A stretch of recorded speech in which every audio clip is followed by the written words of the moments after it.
Quando eu digo que as coisas estão mudando esse ano, a direção do vento está mudando e nós teremos vitórias consideráveis no ano de 2025, muita gente tem uma relutância em acreditar, e eu entendo isso. Quantas vezes a gente encheu o coração de esperanças para depois descobrir que a porrada veio com muito mais força, não é mesmo? Mas vamos lá.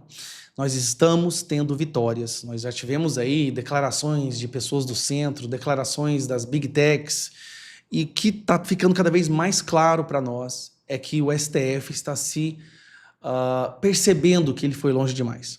Vou dar um exemplo para vocês. Nós tivemos agora, está tendo, né, a visita da Comissão Interamericana de Direitos Humanos. Depois de muito esforço e muitas denúncias e muitas viagens para os Estados Unidos, eles vieram para o Brasil para escutarem logo o que está acontecendo aqui. Chamamos a atenção deles. Daí eles fazem a primeira visita no STF e de repente começa aquela confusão na internet. Uma parcela das pessoas dizendo que essa visita não vai dar em nada, que é um teatro, na verdade, para consolidar o sistema, consolidar a censura.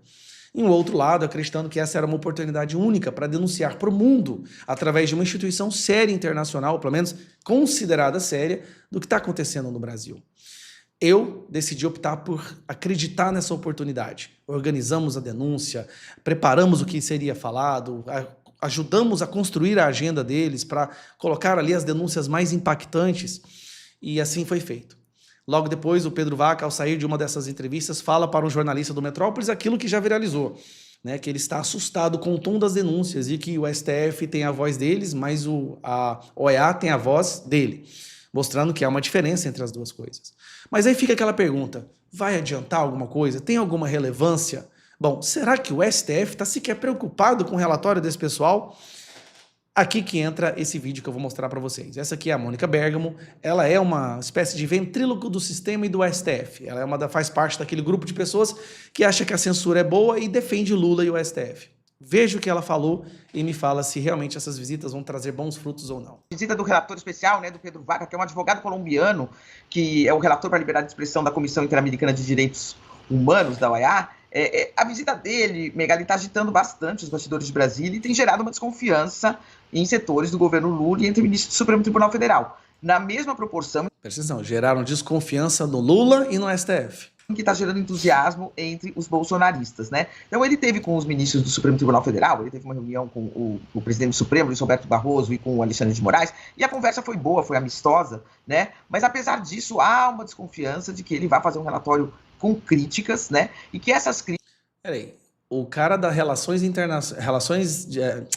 de Liberdade de Expressão, eles estão com medo que ele faça um relatório com críticas ao STF? Então o STF sabe que errou? Críticas, Megali, não vão ser simplesmente críticas que vão ser rebatidas, ponto final. Não, com críticas, né, que vão ser usadas por integrantes da oposição para politizar o já previsto julgamento de Jair Bolsonaro. Vai ser tudo ao mesmo tempo, quer dizer, provavelmente o Supremo nesse semestre ainda marca o julgamento do Bolsonaro, né? Vai ser oferecida a denúncia contra ele pela Procuradoria-Geral da República. A partir daí começa a discussão do julgamento, ao mesmo tempo que vai começar a discussão deste relatório. Então o conteúdo desse relatório, ele não vai ser um conteúdo inocente ou um conteúdo técnico simplesmente que vai aparecer na imprensa e tudo bem, não. Vão ser duas coisas paralelas, então esse é o temor, né? Depois que ele conversou com os magistrados, ele teve um encontro com parlamentares bolsonaristas, que eu não sei se você teve a oportunidade de ver os vídeos, Megali.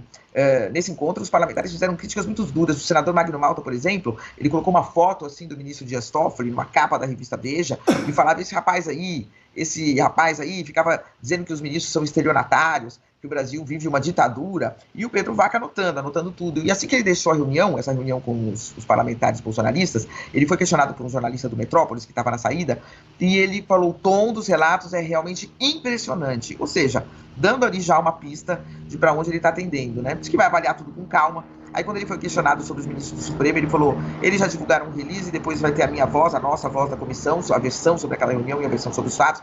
Enfim, nas reuniões que ele teve com integrantes do governo, com integrantes do Conselhão, por exemplo, representantes da sociedade civil que fazem parte do Conselhão, o retorno que eu tive é que as reações dele, né, quando ouvia que há liberdade de expressão no Brasil, eles foram protocolares. Assim, é o sentimento que quem está conversando com ele está revelando, passando aqui para mim, que eu estou passando para você. Presta atenção, os deputados de esquerda, essas entidades que defendem a censura no Brasil, tentando convencer ele que no Brasil a liberdade de expressão está plena, o que eles perceberam? Perceberam que não conseguiram convencer o Pedro Vaca. Então, há uma certa desconfiança de como vem esse relatório. E mais do que isso, o que vai ser feito desse relatório? Que uso vai ser feito desse relatório? Que deve sair exatamente no timing aí do julgamento do ex-presidente Jair Bolsonaro. Há um temor também, uma percepção de que um relatório duro pode ser usado eventualmente até por Donald Trump para fazer alguma crítica, algum ataque ao governo brasileiro. Presta atenção. O medo do STF é que um relatório duro do Pedro Baca, duro no que sentido? De falar a verdade. Quando eles falam duro, é um relatório que fala dos crimes e das ilegalidades, dos atropelos, da censura do STF, poderá ser usado por Donald Trump. O STF já entendeu que a Comissão Internacional de Direitos Humanos já percebeu o que está acontecendo no Brasil e que esse relatório vai falar para o mundo. Mas isso já é uma segunda consequência. A consequência principal é o relatório ser divulgado no momento em que o Supremo vai estar julgando o Bolsonaro. Então, como vem o relatório? Vai ter uma tentativa de desqualificação do Supremo ou não? Eles estão com medo. É por isso que nós batalhamos tanto para que esse relatório saísse, para que eles ouvissem os denunciantes, né? Para que eles entendessem o que está acontecendo no Brasil. Aqui no Brasil, o sistema já controlou tudo. A única chance que nós temos é falarmos para o mundo o que está acontecendo no Brasil. E nesse aspecto a gente está tendo sucesso. Então, pessoal, tenham esperança, mas nós temos que continuar. Temos que ir para as ruas. Dia 16 de março, largue o que você está fazendo, coloque na sua agenda. Vamos para as ruas. Vão ser em todas as cidades do Brasil, em todas as capitais. Nós vamos para as ruas, porque o mundo está prestando atenção agora. Agora sim, os Estados Unidos estão prestando atenção, a Comissão Interamericana está prestando atenção na censura que está acontecendo no Brasil. Essa é a hora da gente virar o jogo, é por isso que eu estou tão empolgado. Um abraço.